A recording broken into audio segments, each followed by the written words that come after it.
Hey guys, welcome back with me again in the channel. On today's tutorial, I'm going to show you how you can remove a filter from your favorite list in CapCut Mobile. So if you guys didn't know, there is an option where you can save your favorite filter into the save filter in CapCut. So when you want to use it again, you can just easily find it. And here I'm going to show you how you can remove a filter from your favorite list. So first, let's go to filters menu.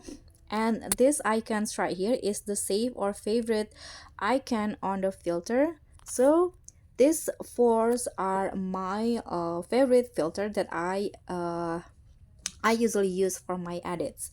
And if you want to remove it or remove a filter from the list, you can just long press on the filter that you want to remove. For example, I want to remove this one, so just long press, and just like that it will be removed from my favorite list. So click on a check icon when you're done, and that's it. Thank you so much for watching. Don't forget to like, comment, and subscribe. Also click on the thanks. Bye.